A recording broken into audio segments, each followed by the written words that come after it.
ਸਤਿ ਸ਼੍ਰੀ ਅਕਾਲ, ਤੁਸੀਂ ਜੁੜੇ ਹੋਏ ਹੋ ਪੰਜਾਬੀ ਰੇਡੀਓ USA ਦੇ ਨਾਲ ਤੇ ਮੈਂ ਹਾਂ ਪ੍ਰਵੀਨ ਸ਼ਰਮਾ ਹਾਜ਼ਰ ਹਾਂ ਖਬਰ ਤੇ ਨਜ਼ਰ ਲੈ ਕੇ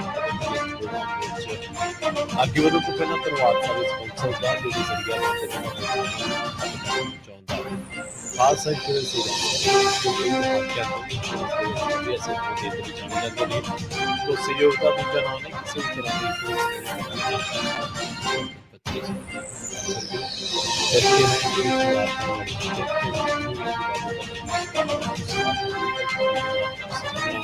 मौसम जीरो कुलदीप सिंह बल्दी सिंह दुआना मोटा सिंगानी को प्रेसिडेंट सैक्रामेंटो कुलदीप सिंह गलती प्रवाल university Vinder Singh Gill service section of Bakersfield Kuldeep Singh Sandeep Kaur San Jose एजेंडो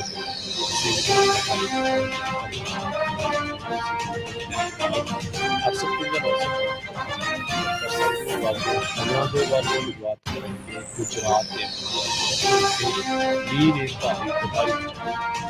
Maharashtra Gujarat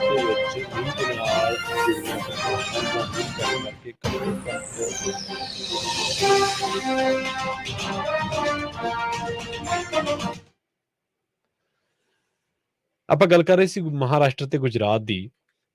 Maharashtra ਤੇ ਗੁਜਰਾਤ ਦੇ ਵਿੱਚ ਮੀਂਹ ਦੇ ਨਾਲ ਜੁੜੀਆਂ ਘਟਨਾਵਾਂ ਦੇ ਵਿੱਚ ਘੱਟੋ ਘੱਟ 9 ਵਿਅਕਤੀਆਂ ਦੀ ਮੌਤ ਹੋਈ ਆ। ਦੋਵਾਂ ਰਾਜਾਂ ਦੇ ਵਿੱਚ ਪਿਛਲੇ ਕੁਝ ਦਿਨਾਂ ਤੋਂ ਪੈ ਰਹੇ ਮੋਹਲੇਧਾਰ ਮੀਂਹ ਤੋਂ ਬਾਅਦ ਹਜ਼ਾਰਾਂ ਲੋਕਾਂ ਨੂੰ ਸੁਰੱਖਿਅਤ ਟਿਕਾਣਿਆਂ ਤੇ ਤਬਦੀਲ ਕੀਤਾ ਗਿਆ, ਜਦੋਂ ਕਿ ਬਹੁਗਿਣਤੀ ਲੋਕ ਘਰਾਂ ਦੇ ਵਿੱਚ ਹੀ ਤੜੇ ਰਹਿਣ ਦੇ ਲਈ ਮਜਬੂਰ ਨੇ। ਮੁੰਬਈ ਤੇ ਨੀਮ ਸ਼ਹਿਰੀ ਇਲਾਕਿਆਂ ਦੇ ਵਿੱਚ ਭਾਰੀ ਮੀਂਹ ਦੇ ਨਾਲ ਤੇਜ਼ ਹਵਾਵਾਂ ਵੀ ਚੱਲੀਆਂ ਨੇ। ਸ਼ਹਿਰ ਦੇ ਕਈ ਹਿੱਸਿਆਂ ਦੇ ਵਿੱਚ ਕੁਝ ਹੀ ਘੰਟਿਆਂ ਦੇ ਵਿੱਚ ਪਾਣੀ ਭਰ ਗਿਆ ਤੇ ਕਈ ਥਾਈਂ ਸੜਕੀ ਆਵਾਜਾਈ ਦੇ ਵਿੱਚ ਵਿਘਨ ਪਿਆ।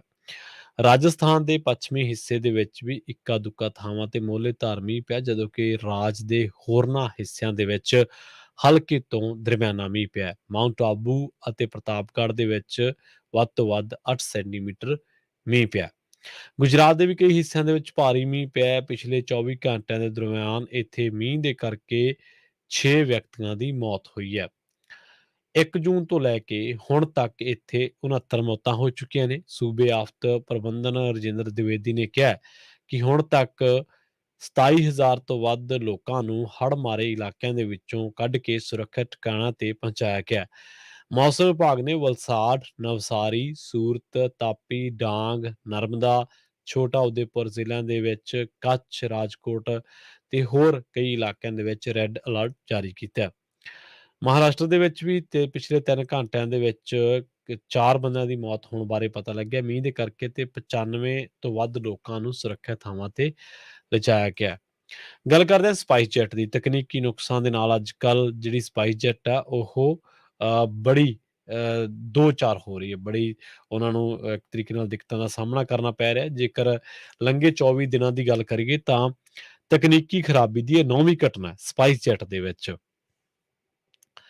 ਅਸਲ ਦੇ ਵਿੱਚ ਖਬਰ ਇਹ ਆ ਰਹੀ ਹੈ ਕਿ ਬੋਇੰਗ B737 ਜਹਾਜ਼ ਦਾ ਅਗਲੇ ਪਹੀਏ ਦੇ ਸਹੀ ਢੰਗ ਦੇ ਨਾਲ ਕੰਮ ਨਾ ਕਰਨ ਕਰਕੇ ਲੰਘੇ ਦਿਨੀ ਸਪਾਈਸ ਜੈਟ ਦੀ ਦੁਬਈ ਮਦੁਰਾਈ ਉਡਾਣ ਸਮੇਂ ਤੋਂ ਪਛੜ ਗਈ। ਸਿਵਲ ਹਵਾਬਾਜ਼ੀ ਡਾਇਰੈਕਟੋਰੇਟ ਜਨਰਲ ਦੇ ਅਧਿਕਾਰੀਆਂ ਨੇ ਦੱਸਿਆ ਕਿ ਪਿਛਲੇ ਦਿਨ ਦੀ ਘਟਨਾ ਸਪਾਈਸ ਜੈਟ ਦੇ ਵਿੱਚ ਲੰਘੇ 24 ਦਿਨਾਂ ਦੇ ਅੰਦਰ ਜਹਾਜ਼ ਦੇ ਵਿੱਚ ਤਕਨੀਕੀ ਖਰਾਬੀ ਆਉਣ ਦੀ ਇਹ 9ਵੀਂ ਘਟਨਾ ਤੇ DGCA ਨੇ ਨੋਟਿਸ ਜਾਰੀ ਕਰਕੇ 19 ਜੂਨ ਤੋਂ ਬਾਅਦ 19 ਜੂਨ ਤੋਂ ਬਾਅਦ ਜਹਾਜ਼ਾਂ ਦੇ ਵਿੱਚ ਤਕਨੀਕੀ ਖਰਾਬੀ ਆਉਣ ਸੰਬੰਧੀ ਵਾਪਰੀਆਂ 8 ਘਟਨਾਵਾਂ ਬਾਰੇ ਕੰਪਨੀ ਤੋਂ ਜਵਾਬ ਮੰਗਿਆ ਸੀ। DGCA ਨੇ ਕਿਹਾ ਸੀਗਾ ਕਿ ਸਸਤੀ ਸੇਵਾ ਮੁਹੱਈਆ ਕਰਨ ਵਾਲੀ ਕੰਪਨੀ ਸੁਰੱਖਿਅਤ ਅਤੇ ਭਰੋਸੇਯੋਗ ਹਵਾਈ ਸੇਵਾ ਮੁਹੱਈਆ ਕਰਨ ਦੇ ਵਿੱਚ ਨਾਕਾਮ ਰਹੀ ਹੈ। DGCA ਨੇ ਇਹ ਵੀ ਕਿਹਾ ਕਿ ਬੀਤੇ ਦਿਨੀ ਬੋਇੰਗ B737 ਮੈਕਸ ਜਹਾਜ਼, ਜਿਸ ਦਾ ਰਜਿਸਟ੍ਰੇਸ਼ਨ ਨੰਬਰ VTSZK ਹੈ, ਉਹ ਮੰਗਲੂਰ ਤੋਂ ਦੁਬਈ ਜਾ ਰਿਹਾ ਸੀ। ਉਡਾਣ ਦੇ ਉਤਰਨ ਤੋਂ ਬਾਅਦ ਇੰਜੀਨੀਅਰ ਨੇ ਨਿਰੀਖਣ ਕੀਤਾ ਤਾਂ ਪਤਾ ਲੱਗਿਆ ਕਿ ਅਗਲੇ ਪਹੀਏ ਆਮ ਦੇ ਨਾਲੋਂ ਵੱਧ ਦੱਬੇ ਹੋਏ ਸਨ। ਇਸ ਤੋਂ ਬਾਅਦ ਜਹਾਜ਼ ਨੂੰ ਉਡਾਣ ਭਰਨ ਦੀ ਇਜਾਜ਼ਤ ਨਾ ਦੇਣ ਦਾ ਫੈਸਲਾ ਕੀਤਾ ਗਿਆ ਤੇ ਕੰਪਨੀ ਨੇ ਦੂਜਾ ਜਹਾਜ਼ ਮੁੰਬਈ ਤੋਂ ਦੁਬਈ ਦੇ ਲਈ ਰਵਾਨਾ ਕੀਤਾ। ਕੰਪਨੀ ਦੇ ਬੁਲਾਰੇ ਨੇ ਕਿਹਾ ਕਿ ਕਿਸੇ ਵੀ ਹਵਾਈ ਸੇਵਾ ਕੰਪਨੀ ਦੀਆਂ ਉਡਾਣਾਂ ਦੇ ਵਿੱਚ ਦੇਰੀ ਹੋ ਸਕਦੀ ਹੈ। ਇਹਨਾਂ ਨੇ ਆਪਣੇ ਵੱਲੋਂ ਐਕਸਕਿਊਜ਼ ਦਿੱਤਾ ਹੈ, ਪਰ ਅਸਲ ਦੇ ਵਿੱਚ ਪਿਛਲੇ 24 ਦਿਨਾਂ ਦੇ ਵਿੱਚ ਇਹ ਤਕਨੀਕੀ ਖਰਾਬੀ ਦੀ ਘੱਟੋ ਘੱਟ 9ਵੀਂ ਘਟਨਾ ਜਿਹੜੀ ਆ ਉਹ ਵਾਪਰ ਚੁੱਕੀ ਹੈ। ਰੁਕ ਕਰਦੇ ਹਾਂ ਪੰਜਾਬ ਦੀਆਂ ਖਬਰਾਂ ਦਾ। ਪੰਜਾਬ ਦੇ ਐਡਵੋਕੇਟ ਜਨਰਲ ਅਨਮੋਲ ਰਤਨ ਸਿੱਧੂ ਤੇ ਹਰਿਆਣਾ ਦੇ ਪਾਣੀਪਤ ਨੇੜੇ ਕੁਝ ਹਮਲਾਵਰਾਂ ਨੌਜਵਾਨਾਂ ਵੱਲੋਂ ਕਥਿਤ ਤੌਰ ਤੇ ਹਮਲਾ ਕਰਨ ਦੀਆਂ ਖਬਰਾਂ ਸਾਹਮਣੇ ਆ ਰਹੀਆਂ ਨੇ। ਹਮਲੇ ਬਾਰੇ ਜਾਣਕਾਰੀ ਮਿਲਦਿਆਂ ਹੀ ਹਰਿਆਣਾ ਅਤੇ ਪੰਜਾਬ ਪੁਲਿਸ ਨੇ ਸਾਂਝੇ ਤੌਰ ਤੇ ਜਾਂਚ ਸ਼ੁਰੂ ਕਰ ਦਿੱਤੀ ਹੈ। ਪਤਾ ਲੱਗਿਆ ਕਿ ਸੁਪਰੀਮ ਕੋਰਟ ਦੇ ਵਿੱਚ ਗੈਂਗਸਟਰ ਲਾਰੈਂਸ ਬਿਸ਼ਨੋਈ ਮਾਮਲੇ ਨਾਲ ਸੰਬੰਧਿਤ ਕੇਸ ਦੀ ਸੁਣਵਾਈ ਦੇ ਲਈ ਐਡਵੋਕੇਟ ਜਨਰਲ ਅਨਮੋਲ ਰਤਨ ਸਿੱਧੂ ਆਪਣੀ ਸਾਰੀ ਟੀਮ ਦੇ ਨਾਲ ਰੇਲ ਗੱਡੀ ਰਾਹੀਂ ਦਿੱਲੀ ਗਏ ਸਨ। ਸ਼ਾਮ ਵੇਲੇ ਉਹ ਦਿੱਲੀ ਤੋਂ ਚੰਡੀਗੜ੍ਹ ਰੇਲ ਗੱਡੀ ਰਾਹੀਂ ਵਾਪਸ ਆ ਰਹੇ ਸਨ। ਇਸੇ ਦੌਰਾਨ ਜਦੋਂ ਉਹ ਪਾਣੀਪਤ ਦੇ ਨੇੜੇ ਪਹੁੰਚੇ ਤਾਂ ਸ਼ਾਮ ਨੂੰ 6:30 ਵਜੇ ਦੇ ਕਰੀਬ 8-9 ਨੌਜਵਾਨਾਂ ਨੇ ਰੇਲ ਗੱਡੀ ਦੇ ਜਿਸ ਡੱਬੇ ਦੇ ਵਿੱਚ ਸਨ ਉਸ ਤੇ ਹਮਲਾ ਕਰ ਦਿੱਤਾ। ਇਸੇ ਦੌਰਾਨ ਰੇਲ ਗੱਡੀ ਦਾ ਸ਼ੀਸ਼ਾ ਟੁੱਟਿਆ, ਪਰ ਐਡਵੋਕੇਟ ਜਨਰਲ ਸੱਟ ਵੱਜਣ ਤੋਂ ਬਚ ਗਏ। ਐਡਵੋਕੇਟ ਜਨਰਲ ਨੇ ਚੰਡੀਗੜ੍ਹ ਪਹੁੰਚਣ ਤੇ ਪੱਤਰਕਾਰਾਂ ਨਾਲ ਗੱਲਬਾਤ ਕਰਦਿਆਂ ਦੱਸਿਆ ਕਿ ਉਹ ਲਾਰੈਂਸ ਬਿਸ਼ਨੋਈ ਕੇਸ ਦੇ ਵਿੱਚ ਪੇਸ਼ ਹੋਣ ਦੇ ਲਈ ਸੁਪਰੀਮ ਕੋਰਟ ਗਏ ਸਨ। ਉਹਨਾਂ ਨੇ ਕਿਹਾ ਕਿ ਨੌਜਵਾਨਾਂ ਨੇ ਗੱਡੀ ਤੇ ਪੱਥਰ ਮਾਰਿਆ ਜਾਂ ਕੁਝ ਹੋਰ, ਇਹਦੇ ਬਾਰੇ ਉਹ ਨਹੀਂ ਜਾਣਦੇ, ਪਰ ਰੇਲ ਗੱਡੀ ਦਾ 12 mm ਦਾ ਸ਼ੀਸ਼ਾ ਟੁੱਟ ਗਿਆ। ਉਹਨਾਂ ਨੇ ਤੁਰੰਤ ਡੀਜੀਪੀ ਪੰਜਾਬ ਦੇ ਨਾਲ ਗੱਲਬਾਤ ਕੀਤੀ। ਦੋਵੇਂ ਸੂਬਿਆਂ ਦੀ ਪੁਲਿਸ ਪਾਣੀਪਤ ਲਾਗੇ ਵਾਪਰੀ ਇਸ ਘਟਨਾ ਵਾਲੀ ਥਾਂ ਤੇ ਪੜਤਾਲ ਕਰ ਰਹੀ ਹੈ। ਗੱਲ ਕਰਦੇ ਹਾਂ ਚੰਨੀ ਸਰਕਾਰ ਦੀ। ਚੰਨੀ ਕਰਦਾ ਮਸਲੇ ਹੱਲ, ਘਰ ਘਰ ਦੇ ਵਿੱਚ ਚੱਲੀ ਗੱਲ। ਖੈਰ, ਹੁਣ ਚੋਣ ਜ਼ਾਬਤੇ ਤੋਂ ਐਨ ਪਹਿਲਾਂ ਵੱਡੀਆਂ ਖੇਡ ਕਿੱਟਾਂ ਦੇ ਵਿੱਚ ਘਪਲਾ ਸਾਹਮਣੇ ਆਇਆ। ਕਾਂਗਰਸੀ ਹਕੂਮਤ ਨੇ ਉਦੋਂ ਖਿਡਾਰੀਆਂ ਦੇ ਬੈਂਕ ਖਾਤਿਆਂ ਦੇ ਵਿੱਚ ਖੇਡ ਕਿੱਟਾਂ ਦੇ ਲਈ ਸਿੱਧੇ ਪੈਸੇ ਟ੍ਰਾਂਸਫਰ ਕਰ ਦਿੱਤੇ ਸਨ ਅਤੇ ਦੂਜੇ ਦਿਨ ਹੀ ਮੋੜਵੇਂ ਰੂਪ ਦੇ ਵਿੱਚ ਖਿਡਾਰੀਆਂ ਤੋਂ ਚੈੱਕ ਬੈਂਕ ਡਰਾਫਟ ਦੇ ਰੂਪ ਦੇ ਵਿੱਚ ਰਕਮ ਵਾਪਸ ਲੈ ਲਈ ਗਈ। ਖੇਡ ਵਿੰਗਾਂ ਦੇ ਖਿਡਾਰੀਆਂ ਦੀ ਸ਼ਨਾਖਤ ਜ਼ਿਲ੍ਹਾ ਖੇਡ ਅਫਸਰਾਂ ਵੱਲੋਂ ਕੀਤੀ ਗਈ ਸੀ। ਉਦੋਂ ਕਰੀਬ 10,000 ਖਿਡਾਰੀਆਂ ਦੀ ਸ਼ਨਾਖਤ ਹੋਈ ਸੀ, ਜਿਨ੍ਹਾਂ ਦੇ ਵਿੱਚੋਂ 1400 ਖਿਡਾਰੀਆਂ ਦੇ ਬੈਂਕ ਖਾਤੇ ਤਸਦੀਕ ਨਹੀਂ ਹੋ ਸਕੇ ਸਨ। ਸਾਬਕਾ ਪੀਸੀਐਸ ਅਧਿਕਾਰੀ ਅਤੇ ਸਾਬਕਾ ਖਿਡਾਰੀ ਇਕਬਾਲ ਸਿੰਘ ਸੰਧੂ ਨੇ ਮੁੱਖ ਮੰਤਰੀ ਭਗਵੰਤ ਮਾਨ ਨੂੰ ਇਸ ਬਾਰੇ ਪੱਤਰ ਲਿਖਿਆ ਤੇ ਸ਼ਿਕਾਇਤ ਕੀਤੀ ਹੈ। ਮੁੱਢਲੀ ਜਾਂਚ ਦੇ ਵਿੱਚ ਖੇਡ ਕਿੱਟਾਂ ਦੀ ਖਰੀਦ ਦਾ ਘਪਲਾ ਹੋਣ ਦਾ ਵੀ ਪਤਾ ਲੱਗਿਆ ਹੈ। ਹੁਣ ਆਮ ਆਦਮੀ ਪਾਰਟੀ ਦੀ ਸਰਕਾਰ ਨੇ ਗੱਲ ਵਿਸ਼ੇਸ਼ ਜਾਂਚ ਕਰਵਾਉਣ ਵੱਲ ਵਧਾਈ ਹੈ। ਇਸ ਮਾਮਲੇ ਦੇ ਵਿੱਚ ਖੇਡ ਵਿਭਾਗ ਦੇ ਤਤਕਾਲੀ ਡਾਇਰੈਕਟਰ ਅਤੇ ਜ਼ਿਲ੍ਹਾ ਖੇਡ ਅਫਸਰਾਂ ਤੇ ਗਾਜ ਡਿੱਗਣ ਦੇ ਪੂਰੇ ਅਸਾਰ ਨੇ। ਪਤਾ ਲੱਗਿਆ ਕਿ 9900 ਖਿਡਾਰੀਆਂ ਨੂੰ ਖੇਡ ਕਿੱਟਾਂ ਖਰੀਦਣ ਵਾਸਤੇ ਪ੍ਰਤੀ ਖਿਡਾਰੀ 3000 ਰੁਪਏ ਬੈਂਕ ਖਾਤਿਆਂ ਦੇ ਵਿੱਚ ਸਿੱਧੇ ਭੇਜੇ ਗਏ ਸਨ। ਇਸੇ ਤਰੀਕੇ ਨਾਲ ਕਰੀਬ 2 ਕਰੋੜ 67 ਲੱਖ ਦੀ ਰਕਮ ਖਿਡਾਰੀਆਂ ਦੇ ਖਾਤਿਆਂ ਦੇ ਵਿੱਚ ਪਾਈ ਗਈ ਸੀ ਤੇ ਇਹ ਪੜਤਾਲ ਦੇ ਵਿੱਚ ਗੱਲ ਸਾਹਮਣੇ ਆਈ ਹੈ ਕਿ ਖਿਡਾਰੀਆਂ ਦੇ ਖਾਤਿਆਂ ਦੇ ਵਿੱਚ ਪਾਈ ਗਈ ਰਾਸ਼ੀ ਦੇ ਬਦਲੇ ਦੇ ਵਿੱਚ ਲਾਭਪਾਤਰੀਆਂ ਤੋਂ ਖੇਡ ਫਰਮਾਂ ਦੇ ਨਾਮ ਤੇ ਚੈੱਕ ਹਾਸਲ ਕਰ ਲਏ ਗਏ। ਮਗਰੋਂ ਇਹਨਾਂ ਫਰਮਾਂ ਨੇ ਖੇਡ ਕਿੱਟਾਂ ਸਪਲਾਈ ਕਰ ਦਿੱਤੀਆਂ, ਜਿਨ੍ਹਾਂ ਦੀ ਗੁਣਵੱਤਾ ਤੇ ਹੁਣ ਉਂਗਲ ਉੱਠੀ ਹੈ।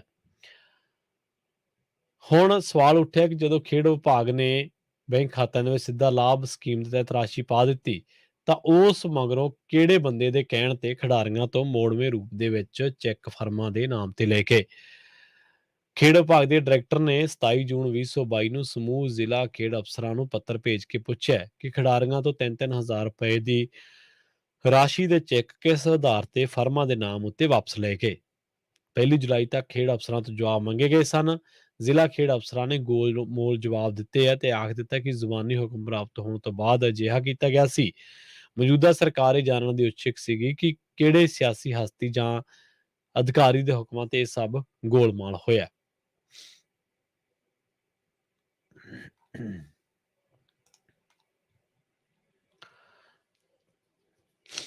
ਗੱਲ ਕਰਦੇ ਹਾਂ ਸਿੱਧੂ ਮੂਸੇਵਾਲਾ ਕਤਲ ਕਾਂਡ ਮਾਮਲੇ ਦੀ। ਸਿੱਧੂ ਮੂਸੇਵਾਲਾ ਕਤਲ ਕੇਸ ਦੀ ਜਾਂਚ ਦੇ ਵਿੱਚ ਸਾਹਮਣੇ ਆਇਆ ਕਿ ਗਾਇਕ ਗੀਤਕਾਰ ਦੇ ਕਤਲ ਦੇ ਲਈ AK-47 ਇੱਕ 30 ਬੋਰ ਦਾ ਪਿਸਤੌਲ, 9 mm ਦੇ 4 ਜਾਂ 5 ਪਿਸਤੌਲ ਵਰਤੇ ਗਏ ਨੇ। ਹਾਲਾਂਕਿ ਪੰਜਾਬ ਤੇ ਦਿੱਲੀ ਪੁਲਿਸ ਕਤਲ ਤੋਂ 45 ਦਿਨਾਂ ਬਾਅਦ ਵੀ ਹਥਿਆਰ ਬਰਾਮਦ ਨਹੀਂ ਕਰ ਸਕੀ। ਪੁਲਿਸ ਸੂਤਰਾਂ ਮੁਤਾਬਕ ਕਾਰਤੂਸਾਂ ਦੀ ਫੋਰੈਂਸਿਕ ਜਾਂਚ ਦੇ ਵਿੱਚ ਇਹ ਗੱਲ ਸਾਹਮਣੇ ਆਈ ਹੈ ਕਿ AK-47 ਤੇ ਪਿਸਤੌਲ ਵਰਤੇ ਗਏ ਨੇ। ਸ਼ੂਟਰਾਂ ਨੇ 25 ਜਾਂ ਉਸ ਤੋਂ ਵੱਧ ਗੋਲੀਆਂ ਕਾਰ ਉੱਤੇ ਮਾਰੀਆਂ। ਕਈ ਹੋਰ ਗੋਲੀਆਂ ਨੇੜਲੇ ਘਰਾਂ ਦੀਆਂ ਕੰਧਾਂ ਦੇ ਵਿੱਚ ਜਾ ਫਸੀਆਂ ਤੇ ਕੁਝ ਖੇਤਾਂ ਦੇ ਵਿੱਚੋਂ ਮਿਲੀਆਂ। ਜਾਂਚ ਦੇ ਵਿੱਚ ਇਹ ਵੀ ਗੱਲ ਸਾਹਮਣੇ ਆਈ ਹੈ ਕਿ ਸ਼ੂਟਰਾਂ ਨੇ ਹਥਿਆਰ ਹਰਿਆਣਾ ਦੇ ਵਿੱਚ ਇੱਕ ਬੰਦੇ ਨੂੰ ਸੌਂਪ ਦਿੱਤੇ ਸਨ ਅਤੇ ਮਗਰੋਂ ਵੱਖ-ਵੱਖ ਥਾਵਾਂ ਵੱਲ ਫਰਾਰ ਹੋ ਗਏ। ਇੱਥੇ ਜ਼ਿਕਰਯੋਗ ਹੈ ਕਿ ਦਿੱਲੀ ਪੁਲਿਸ ਇਸੇ ਕੇਸ ਦੇ ਵਿੱਚ ਪਹਿਲਾਂ ਹੀ ਪ੍ਰਿਅਵਰਤ ਫੌਜੀ ਕਸ਼ਿਸ਼, ਅੰਕਿਤ ਅਤੇ ਸਚਿਨ ਭਵਾਨੀ ਨੂੰ ਗ੍ਰਿਫਤਾਰ ਕਰ ਚੁੱਕੀ ਹੈ। ਪੁਲਿਸ ਨੇ ਇਸ ਮਾਮਲੇ ਦੇ ਵਿੱਚ ਗ੍ਰਨੇਡ ਲਾਂਚਰ ਦੇ ਨਾਲ 8 ਗ੍ਰਨੇਡ, 9 ਇਲੈਕਟ੍ਰੋਨਿਕ ਡੈਟੋਨੇਟਰਸ, ਇੱਕ ਅਸਾਲਟ ਰਾਈਫਲ ਅਤੇ 20 ਕਾਰਤੂਸ ਵੀ ਬਰਾਮਦ ਕੀਤੇ ਨੇ। ਇਸ ਤੋਂ ਇਲਾਵਾ 3 ਅਤੀ ਆਧੁਨਿਕ ਪਿਸਤੌਲ ਵੀ ਮਿਲੇ ਨੇ। ਪੁਲਿਸ ਨੇ ਦੱਸਿਆ ਕਿ ਸਾਰਾ ਅਸਲਾ ਹਮਲਾਵਰਾਂ ਦੀ ਦੂਜੀ ਸਕੀਮ ਦਾ ਹਿੱਸਾ ਸੀ। ਜੇਕਰ ਹਥਿਆਰ ਕੰਮ ਨਾ ਕਰਦੇ ਤਾਂ ਗ੍ਰਨੇਡ ਦੀ ਵਰਤੋਂ ਵੀ ਕੀਤੀ ਜਾ ਸਕਦੀ ਸੀ, ਪਰ ਸਿੱਧੂ ਮੂਸੇਵਾਲਾ ਦੇ ਕਤਲ ਦੇ ਵਿੱਚ ਵਰਤੇ ਗਏ ਹਥਿਆਰ ਹਾਲੇ ਤੱਕ ਬਰਾਮਦ ਨਹੀਂ ਹੋਏ। 3 ਹੋਰ ਸ਼ੂਟਰ ਜਗਰੂਪ ਰੂਪਾ, ਮਨਪ੍ਰੀਤ ਰਮਾਣੂ ਅਤੇ ਦੀਪਕ ਮੁੰਡੀ ਹਾਲੇ ਫਰਾਰ ਨੇ। ਵਾਰਦਾਤ ਦੇ ਵਿੱਚ ਵਰਤੇ ਗਏ ਹਥਿਆਰ ਮਿਲਣ ਉੱਤੇ ਇਹਨਾਂ ਨੂੰ ਫੋਰੈਂਸਿਕ ਜਾਂਚ ਦੇ ਵਿੱਚ ਪਛਾਣੇ ਗਏ ਹਥਿਆਰਾਂ ਦੇ ਨਾਲ ਮਿਲਾ ਕੇ ਦੇਖਿਆ ਜਾਵੇਗਾ। ਹਥਿਆਰਾਂ ਦੀ ਰਿਕਵਰੀ ਤੋਂ ਬਿਨਾਂ ਅਦਾਲਤ ਦੇ ਵਿੱਚ ਇਸ ਅਪਰਾਧ ਨੂੰ ਸਾਬਿਤ ਕਰਨਾ ਬਹੁਤ ਔਖਾ ਹੋਊਗਾ। ਤੇ ਇੱਥੇ ਵੀ ਦੱਸਦੇ ਚੱਲੀਏ ਕਿ ਅਸਲ ਦੇ ਵਿੱਚ ਜੇਕਰ ਇਹ ਗੱਲਾਂ ਸਾਰੀਆਂ ਸੱਚ ਨੇ ਤਾਂ ਉੱਥੇ ਮੌਕੇ ਤੇ ਮਿਲੇ ਕਾਰਤੂਸਾਂ ਨੂੰ ਵੀ ਹਥਿਆਰਾਂ ਦੇ ਨਾਲ ਮਿਲਾਉਣਾ ਜ਼ਰੂਰੀ ਹੈ। ਇਸ ਤੋਂ ਪਹਿਲਾਂ ਪੁਲਿਸ ਅਧਿਕਾਰੀਆਂ ਨੇ ਸੰਕੇਤ ਦਿੱਤਾ ਸੀਗਾ ਕਿ ਵਾਰਦਾਤ ਦੇ ਲਈ AK-94 ਅਸਾਲਟ ਰਫਲ ਵਰਤੀ ਗਈ ਹੈ। ਪੰਜਾਬ ਦੇ ਫੋਰੈਂਸਿਕ ਮਾਹਰਾਂ ਨੇ ਡਿਪਟੀ ਡਾਇਰੈਕਟਰ ਆਸ਼ਵਨੀ ਕਾਲੀਆ ਦੀ ਅਗਵਾਈ ਦੇ ਵਿੱਚ ਘਟਨਾ ਵਾਲੀ ਥਾਂ ਦਾ ਜਾਇਜ਼ਾ ਲਿਆ ਸੀ ਅਤੇ ਨਮੂਨੇ ਇਕੱਠੇ ਕੀਤੇ ਸਨ।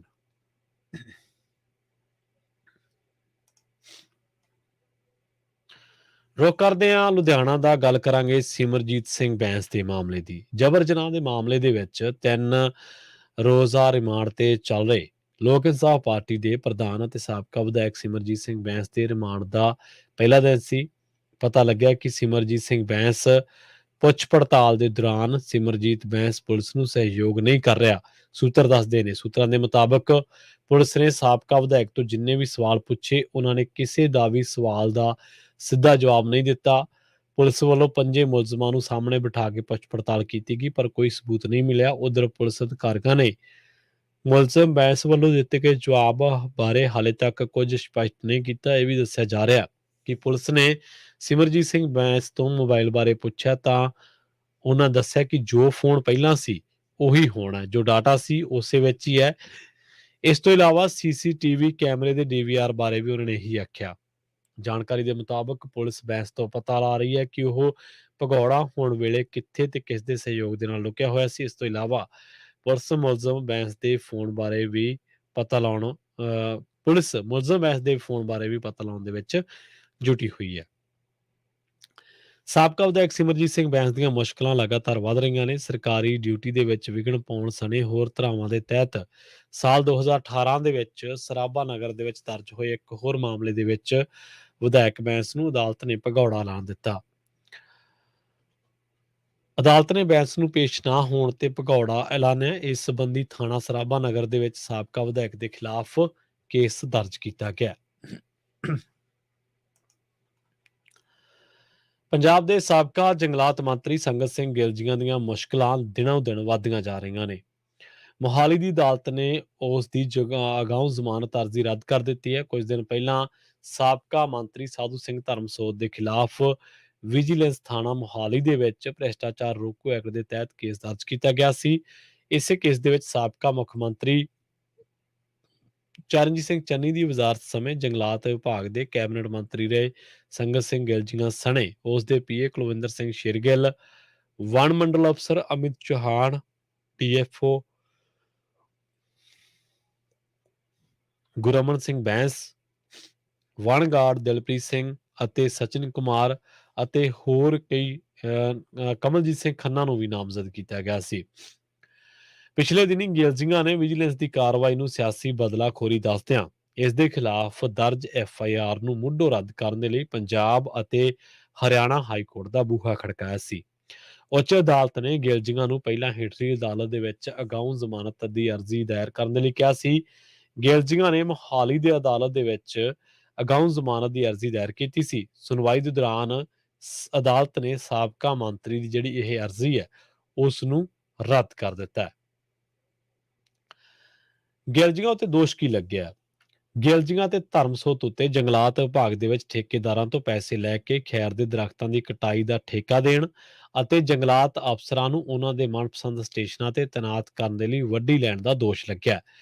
ਵਿਜੀਲੈਂਸ ਦੇ ਤੱਥਾਂ ਦੇ ਮੁਤਾਬਕ ਠੇਕੇਦਾਰ ਨੇ ਗਿਲਜੀਆਂ ਨੂੰ ਮੋਹਾਲੀ ਨੇੜਲੇ ਪਿੰਡ ਨਾਢਾ ਦੇ ਵਿੱਚ ਖੈਰ ਦੇ ਦਰਖਤਾਂ ਦੀ ਕਟਾਈ ਦਾ ਪਰਮਿਟ ਜਾਰੀ ਕਰਵਾਉਣ ਦੇ ਲਈ ਪੀਏ ਕੁਲਵਿੰਦਰ ਸਿੰਘ ਦੇ ਰਾਹੀਂ 5 ਲੱਖ ਰੁਪਏ ਦੀ ਰਿਸ਼ਵਤ ਦਿੱਤੀ ਸੀ। ਉਸ ਨੇ ਰੇਂਜ ਅਫਸਰ, ਬਲਾਕ ਅਫਸਰ ਅਤੇ ਵਣ ਗਾਰਡ ਦੀ ਗਾਰਡ ਨੂੰ ਵੀ ਰਿਸ਼ਵਤ ਦਿੱਤੀ ਸੀ।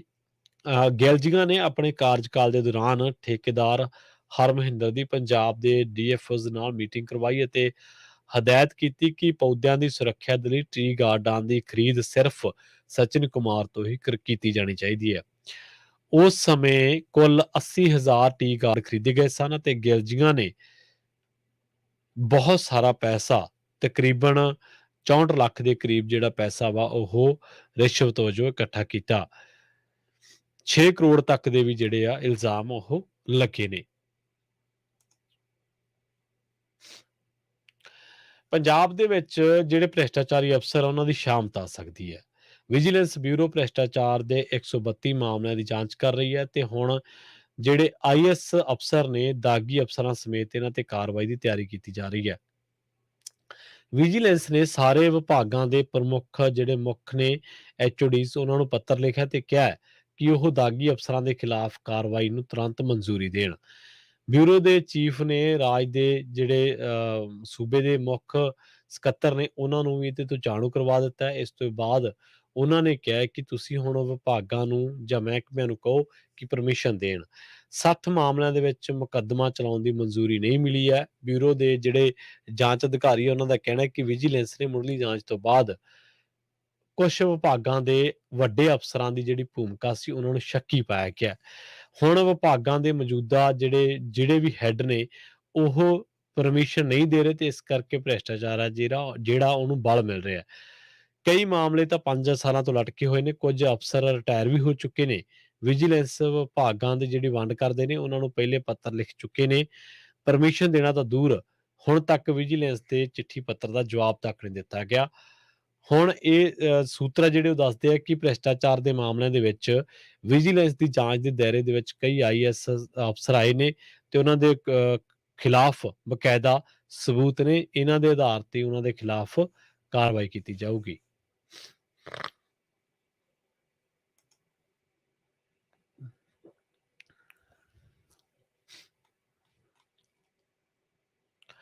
ਦੋ ਤਲਵਾਰਾਂ ਤੇ ਉਸਤਰੇ ਦੇ ਨਾਲ ਲੈਸ ਬਦਮਾਸ਼ ਸਿਕਿਉਰਿਟੀ ਗਾਰਡ ਦੀ ਰਾਈਫਲ ਖੋਹ ਕੇ ਬੈਂਕ ਲੁੱਟਣ ਦੇ ਜਿਹੜੀ ਆ ਫਿਰਾਕ ਦੇ ਵਿੱਚ ਸੀਗੇ, ਪਰ ਬਹਾਦਰ ਗਾਰਡ ਨੇ ਉਹਨਾਂ ਦੀ ਮਨਸ਼ਾ ਤੇ ਪਾਣੀ ਫੇਰ ਦਿੱਤਾ। ਇਹ 11 ਕੁ ਵਜੇ ਦੀ ਘਟਨਾ ਹੈ। ਨਕਾਬਪੋਸ਼ ਬਦਮਾਸ਼ ਇੰਡਸਟੈਂਡ ਬੈਂਕ ਦੀ ਦਾਰਾਪੁਰ ਜਿਹੜੀ ਬ੍ਰਾਂਚ ਹੈ, ਜਦੋਂ ਆਪਾਂ ਮੋਗਾ ਟੂ ਫਿਰੋਜ਼ਪੁਰ ਜਾਂਦੇ ਹਾਂ ਤੇ ਦਾਰਾਪੁਰ ਬ੍ਰਾਂਚ, ਦਾਰਾਪੁਰ ਪਿੰਡ ਆਉਂਦਾ, ਉੱਥੇ ਬੈਂਕ ਨੂੰ ਲੁੱਟਣ ਦੇ ਲਈ ਮੋਟਰਸਾਈਕਲ ਤੇ ਆਏ ਸਨ। ਥਾਣਾ ਸਦਰ ਪੁਲਿਸ ਨੇ ਗਾਰਡ ਦੇ ਬਿਆਨਾਂ ਦੇ ਆਧਾਰ ਤੇ 3 ਬੰਦਿਆਂ ਦੇ ਖਿਲਾਫ ਜਿਹੜਾ ਮਾਮਲਾ ਉਹ ਦਰਜ ਕਰ ਲਿਆ। ਬੈਂਕ ਦੇ ਬਾਹਰ ਲੱਗੇ ਸੀਸੀਟੀਵੀ ਕੈਮਰੇ ਦੇ ਵਿੱਚ ਇਹ ਸਾਰੀ ਘਟਨਾ ਕੈਦ ਹੋ ਗਈ। ਇਹਦੇ ਵਿੱਚ ਸਪਸ਼ਟ ਤੌਰ ਤੇ ਦੇਖਿਆ ਜਾ ਸਕਦਾ ਹੈ ਕਿ ਸਿਕਿਉਰਿਟੀ ਗਾਰਡ ਜਿਹਨੇ ਕਰੋਨਾ ਕਾਲ ਦੇ ਵਿੱਚ ਲੁਧਿਆਣਾ ਦੀ ਇੱਕ ਕੰਪਨੀ ਨੇ ਉਸ ਬੰਦੇ ਨੂੰ ਨੌਕਰੀ ਤੋਂ ਕੱਢਤਾ ਸੀ, ਕਿਵੇਂ 3 ਬਦਮਾਸ਼ਾਂ ਦਾ ਮੁਕਾਬਲਾ ਕੀਤਾ ਤੇ ਉਹਨੇ ਹਥਿਆਰਾਂ ਦੇ ਵਾਰ ਵੀ ਸਹੇ ਪਰ ਆਪਣਾ ਹਥਿਆਰ ਨਹੀਂ ਛੱਡਿਆ। ਆਖਿਰਕਾਰ ਬਦਮਾਸ਼ਾਂ ਨੂੰ ਭੱਜਣਾ ਪਿਆ। ਗਾਰਡ ਨੇ ਬਦਮਾਸ਼ਾਂ ਉੱਤੇ 2 ਫਾਇਰ ਵੀ ਕੀਤੇ। ਬਦਮਾਸ਼ਾਂ ਨੇ ਹਮਲੇ ਦੇ ਵਿੱਚ ਉਹਦੀ ਬਾਂਹ ਜ਼ਖਮੀ ਕੀਤੀ, ਜਿਹਦੇ ਉੱਤੇ 2 ਡਾਂਕੇ ਲੱਗੇ ਨੇ। ਹੁਣ ਪੁਲਿਸ ਜਿਹੜੇ ਦੋਸ਼ੀ ਆ ਉਹਨਾਂ ਦੀ ਭਾਲ ਦੇ ਵਿੱਚ ਜੁਟੀ ਹੋਈ ਆ। ਪੁਲਿਸ ਮਾਮਲੇ ਦੀ ਹਰ ਪਹਿਲੂ ਤੋਂ ਜਾਂਚ ਕਰ ਰਹੀ ਹੈ ਤੇ ਦਮਨਵੀਰ ਸਿੰਘ ਨੇ ਦੱਸਿਆ, ਜਿਹੜੇ ਡੀਐਸਪੀ ਨੇ, ਕਿ ਹੁਣ ਦੋਸ਼ੀਆਂ ਦੀ ਗ੍ਰਿਫਤਾਰੀ ਤੋਂ ਬਾਅਦ ਹੀ ਪੂਰੀ ਜਾਣਕਾਰੀ ਜਿਹੜੀ ਆ ਉਹ ਦੇ ਸਕਦੇ ਆ। ਪੁਲਿਸ ਨੂੰ ਜਿਹੜਾ 1 ਮਿੰਟ ਦਾ ਵੀਡੀਓ ਮਿਲੀ ਆ ਉਹ ਨਕਾਬਪੋਸ਼ ਜਿਹੜੇ ਬਦਮਾਸ਼ ਆ ਉਹ ਬੈਂਕ ਦੇ ਵਿੱਚ ਆਉਂਦੇ ਆ ਤੇ ਉਹ ਜਦੋਂ ਉਹਨਾਂ ਨੂੰ ਕਿਹਾ ਜਾਂਦਾ ਕਿ ਤੁਸੀਂ ਆਪਦੇ ਚਿਹਰੇ ਤੋਂ ਨਕਾਬ ਲਾ ਦਿਓ ਤਾਂ ਉਹ ਗਾਰਡ ਤੇ ਟੁੱਟ ਪੈਂਦੇ ਆ ਤੇ ਉਹਦੀ ਰਾਈਫਲ ਖੋਹਣ ਦਾ ਯਤਨ ਕਰਦੇ ਆ। ਪਰ ਸੁਖਵਿੰਦਰ ਸਿੰਘ ਨੇ ਇਹ ਸੋਚ ਲਿਆ ਸੀਗਾ ਕਿ ਕੁਛ ਹੀ ਹੋ ਜੇ, ਉਹਨੇ ਰਾਈਫਲ ਨਹੀਂ ਦੇਣੀ ਤੇ ਇਸ ਕਰਕੇ ਫਿਰ ਉਹ ਜਿਹੜਾ ਜਦੋਂ ਡਿੱਗ ਪੈਂਦੇ ਆ ਆਪਸੀ ਖਿੱਚਾਧੂ ਦੇ ਵਿੱਚ ਤਾਂ ਫਿਰ ਬਦਮਾਸ਼ ਜਿਹੜੇ ਆ ਉਹਦੇ ਤਲਵਾਰ ਦੇ ਨਾਲ ਵਾਰ ਵੀ ਕਰ ਜਾਂਦੇ ਤੇ ਇਸ ਕਰਕੇ ਉਹ ਜ਼ਖਮੀ ਹੋ ਜਾਂਦੇ ਆ। 6 ਸਾਲ ਪਹਿਲਾਂ ਦੀ ਗੱਲ ਹੈ ਜਦੋਂ ਗਾਰਡ ਦਾ ਕਤਲ ਕਰਕੇ ਕੈਸ਼ ਵੈਨ ਲੁੱਟੀ ਗਈ ਸੀ ਮੋਗਾ ਦੇ ਵਿੱਚ ਹੀ।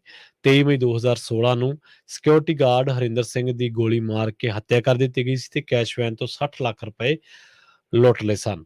ਤੇ ਗਾਰਡ ਨੂੰ ਜੇ ਆਪਾਂ ਗੌਰ ਕਰੀਏ ਤਾਂ 48 ਸਾਲਾ ਜਿਹੜਾ ਸੁਖਮੰਦਰ ਸਿੰਘ ਆ ਉਹਨੂੰ ਮਹਿਜ 10,500 ਰੁਪਏ ਹੀ ਤਨਖਾਹ ਮਿਲਦੀ ਹੈ ਤੇ ਪਰ ਉਹਦੀ ਜਾਨ ਜਿਹੜੀ ਆ ਉਹ ਜੋਖਮ ਦੇ ਵਿੱਚ ਪਾਈ ਹੋਈ ਆ। ਜੋਖਮ ਵਾਲਾ ਕੰਮ ਹੈ ਕਿਉਂਕਿ ਅੱਜ-ਕੱਲ੍ਹ ਜਿਸ ਤਰੀਕੇ ਨਾਲ ਲੁੱਟ-ਖੋਹ ਦੀਆਂ ਵਾਰਦਾਤਾਂ ਵੱਧ ਰਹੀਆਂ ਨੇ ਤਾਂ ਇਹ ਜੋਖਮ ਵਾਲਾ ਕੰਮ ਹੈ। ਖੈਰ ਫਿਰੋਜ਼ਪੁਰ ਦੀ ਗੱਲ ਕਰੀਏ ਤਾਂ ਅਕਾਲੀ ਦਲ ਦੇ ਸਾਬਕਾ ਵਿਧਾਇਕ ਜੋਗਿੰਦਰ ਸਿੰਘ ਜਿੰਦੂ ਦੇ ਨਾਲ ਜੁੜੀ ਖਬਰ ਆ ਰਹੀ ਹੈ। ਇਹਦੇ ਦਫ਼ਤਰ ਦੇ ਬਾਹਰ 11 ਦੁਕਾਨਾਂ ਸੀ ਤੇ ਇਹਨਾਂ ਨੂੰ ਤੇ ਹੋਰ ਜਿਹੜੀਆਂ ਉੱਥੇ ਬਿਲਡਿੰਗਾਂ ਬਣੀਆਂ ਸੀ, ਉਹਨੂੰ ਪੀਲਾ ਪੰਜਾ ਚਲਾ ਕੇ ਹੁਣ ਢਾਹ ਦਿੱਤਾ ਹੈ। ਤੇ ਹੁਣ ਇਹ ਜਿਹੜੀ ਪੂਰੀ ਪ੍ਰਕਿਰਿਆ ਹੋਈ ਹੈ ਕੈਂਟ ਬੋਰਡ ਦੇ ਅਧਿਕਾਰੀਆਂ ਤੇ ਪੁਲਿਸ ਦੀ ਦੇਖ-ਰੇਖ ਦੇ ਵਿੱਚ ਹੋਈ ਹੈ। 2.5 ਘੰਟੇ ਲੱਗੇ ਜਦੋਂ ਸਾਬਕਾ ਅਕਾਲੀ ਦਲ ਦੇ ਵਿਧਾਇਕ ਦੀ ਇਹ ਸਾਰੀ 11 ਦੁਕਾਨਾਂ ਤੇ ਹੋਰ ਜਿਹੜੇ ਆ ਬਾਹਰ ਗੈਰ ਕਾਨੂੰਨੀ ਤੌਰ ਤੇ ਜਿਹੜਾ ਇਹਨੇ ਨਿਰਮਾਣ ਕੀਤਾ ਹੋਇਆ ਸੀਗਾ। ਤੇ ਦੁਕਾਨਦਾਰਾਂ ਨੇ ਕਿਹਾ ਕਿ ਬੋਰਡ ਨੇ ਸਾਨੂੰ ਨੋਟਿਸ ਨਹੀਂ ਦਿੱਤਾ, ਪਰ ਇਹ ਦੱਸਦੇ ਆ ਕਿ ਅਸੀਂ ਇਹਨਾਂ ਨੂੰ ਕਈ ਵਾਰ ਨੋਟਿਸ ਦਿੱਤੇ ਆ। ਇੱਥੋਂ ਤੱਕ ਕਿ 2004 ਤੋਂ ਲੱਗਿਆ ਕਹਿੰਦੇ ਅਸੀਂ ਨੋਟਿਸ ਦੇਣ ਤੇ 2006 ਤੋਂ ਬਾਅਦ ਤਾਂ 2 ਵਾਰ ਕੋਰਟ ਕੇਸ ਵੀ ਕੀਤਾ, ਇਹ ਹਾਰ ਚੁੱਕੇ ਆ। ਪਰ ਫਿਰ ਵੀ ਇਹਦੇ ਜਿਹੜੀਆਂ ਦੁਕਾਨਾਂ ਵਾ ਉਹ ਖਾਲੀ ਨਹੀਂ ਕੀਤੀਆਂ। ਹੁਣ ਨੋਟਿਸ ਭੇਜੇ ਗਏ ਸੀ ਪਰ ਦੁਕਾਨਾਂ ਖਾਲੀ ਨਾ ਕਰਨ ਕਰਕੇ ਉਹ ਕਹਿੰਦੇ ਕਿ ਹੁਣ ਅਸੀਂ ਇਹਨਾਂ ਤੇ ਇਹ ਕਾਰਵਾਈ ਕਰਨ ਦੇ ਲਈ ਮਜਬੂਰ ਹੋਏ ਆ।